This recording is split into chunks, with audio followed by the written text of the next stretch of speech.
Hello बच्चों, good morning.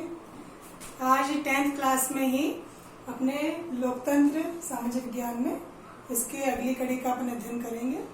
पिछली बार हमने पढ़ा था लोकतंत्र के प्रकार में राजनीतिक लोकतंत्र के बारे में, और राजनीतिक लोकतंत्र की हमने चर्चा की थी कि किस प्रकार राजनीतिक लोकतंत्र में व्यक्ति को बुद्धिमान प्राणी मानते हुए जो कि अपना हित समझ सकता है, उसके बारे में जो विचारक है उन्होंने अपने विचार प्रस्तुत किए थे।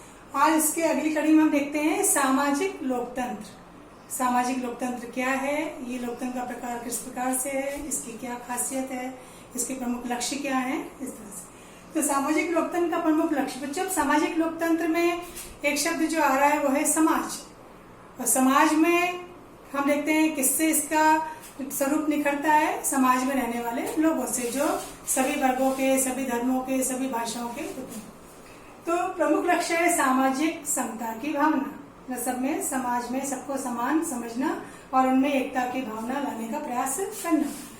फिर हम आते हैं इसका प्रमुख अर्थ किस रूप में देखा जाता है। तो सामाजिक समानता का तात्पर्य है कि नस्ल, चमड़ी के रंग के आधार पे गोरे काले का कोई भेदभाव ना हो, जाति के आधार पे, धर्म, भाषा, लिंग, धन के आधार पे, जन्म के आधार पर कोई भी व्यक्ति किसी के साथ कोई भेदभाव ना करे, ना ही सरकारें किसी प्रकार का कोई भेदभाव करे। मतलब भेदभाव ना होना ही सामाजिक लोकतंत्र के अंतर्गत माना जाता है। अब अवधारणा जो चली आ रही है उसका मुख्य रूप यही है कि सामाजिक समानता पर जोर देना, कि जो भी व्यक्ति समाज में रह रहे हैं, किसी देश के जो निवासी हैं, उनके साथ सरकारें किसी प्रकार का कोई भी भेदभाव ना करें। तो ये सामाजिक समानता पर जोर इसके अंतर्गत दिया जाता है। जब हम देखते हैं इसका एक सामान्य अर्थ, तो सामान्य अर्थ में जो है कि सभी व्यक्तियों को, समाज में रहने वाले जो भी व्यक्ति हैं, सभी व्यक्तियों को समाज में समान महत्व मिलना चाहिए। कोई छोटा नहीं हो, कोई बड़ा नहीं हो। और सबसे बड़ी बात, अधिकतर हम देखते हैं समाज में शोषण हो ही जाता है, और पुराने समय में, प्राचीन व्यवस्था में देखा था कि एक शोषण जो है व्यक्ति कर रहा है और शोषित वर्ग है। और कहीं कहीं अपन इसको देखते हैं कि दास प्रथा के दौरान भी ये बातें बहुत ज्यादा उभर करके सामने आती थी कि एक व्यक्ति दूसरे को जो है शोषित कर रहा है। तो यहाँ पर ये बात आती है कि कोई व्यक्ति किसी अन्य व्यक्ति को अपने सुख के लिए एक साधन के रूप में इस्तेमाल न करे, अर्थात किसी व्यक्ति को अन्य व्यक्ति के सुख का साधन नहीं मानना चाहिए। मतलब दुनिया में सब बराबर होने चाहिए। तो इस तरह की स्थिति जो है वो इसके सामान्य अर्थ को बताती है। अब अच्छा, ये तो बात होगी सिद्धांत की, पर क्या व्यवहार में भी सामाजिक लोकतंत्र जो है वो आना चाहिए? तो क्या व्यवहार में जब इसको लिया जाता है तो इसके लिए सबसे प्रमुख बातें कौन सी हैं? तो सामाजिक लोकतंत्र को व्यवहार में लाने के लिए दो आवश्यक बातें हैं। अभी कौन सी दो आवश्यक बातें, इसके लिए हम यहाँ पे जो भी हमने अर्थ देखा था वही देखेंगे। सबसे पहले तो धर्म, नस्ल, जाति, धर्म, इसके अलावा जो रंग है या कोई भाषा के आधार पर, जन्म के आधार पर, धन के आधार पर कोई किसी को विशेषाधिकार ना मिले। जो भी विशेषाधिकार मौजूद हैं अगर, तो उनकी भी व्यवस्था का अंत होना चाहिए। तब ये माना जाएगा कि हाँ, समाज में, व्यवहार में सामाजिक लोकतंत्र जो है सही प्रकार से बलीभूत हो रहा है। फिर सभी व्यक्तियों को समाज में समान प्रगति के अवसर दिए जाएं।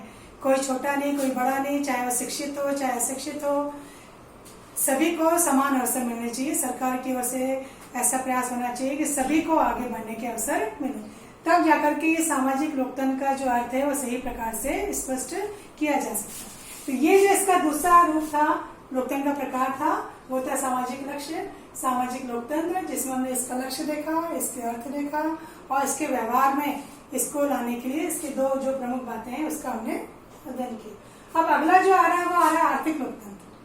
आर्थिक लोकतंत्र में भी आर्थिक विषमता ना हो, कोई छोटा बड़ा ना हो, क्योंकि अधिकतर देखा जाता है कि एक वर्ग के पास तो विशेष अधिकार है, चाहे वो धन के नाम पे मुट्ठी भर जो लोग हैं वो कुबेर के रूप में है, और बाकी जो है जनता वो बहुत कम में अपना गुजर बसर करती थी। ये जो बीच की खाई है, जो अंतर है, उसको दूर करना चाहिए।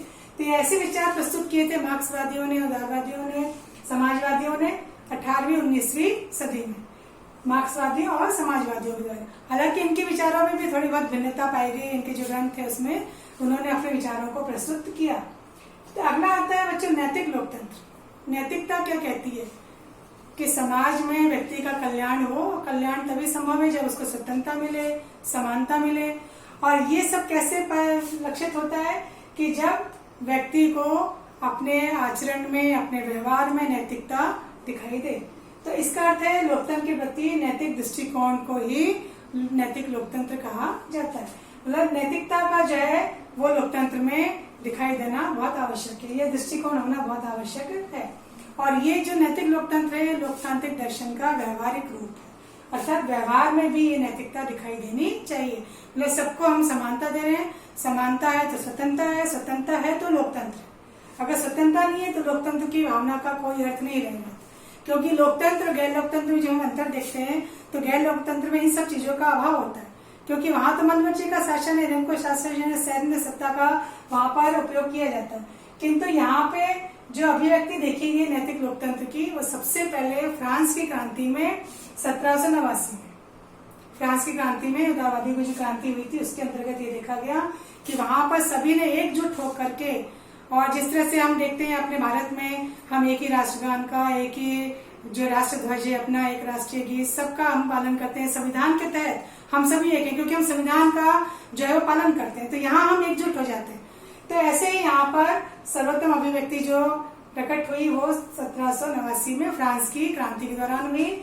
और यहाँ पे समानता, भाईचारा, बंधुत्व की भावना पर जोर दिया गया और इसके आधार पर क्रांतियां जो है वो हुई थी। और इसके बगैर कह सकते हैं हम कि लोकतंत्र में अगर समानता नहीं है, स्वतंत्रता नहीं है, तो लोकतंत्र का कोई अर्थ नहीं रह जाता। तो इस तरह से हमने यहाँ पर देखा कि लोकतंत्र जो है उसके प्रकार में पहला हमने जो पहले पढ़ चुके हैं राजनीतिक लोकतंत्र, फिर इसके बाद सामाजिक लोकतंत्र, आर्थिक लोकतंत्र, नैतिक लोकतंत्र, और इसकी जो अभिव्यक्ति का हमने इसमें अध्ययन किया। तो बच्चों आपको अच्छी तरह से समझ में आ गया होगा। इसको आप ध्यान से सुनिएगा वीडियो को, और देख करके फिर जो आपसे क्वेश्चंस पूछे जाएंगे, जो वीडियो हम भेजेंगे ऑडियो वाला, उसको आप सुन करके फिर आंसर दीजिए। धन्यवाद।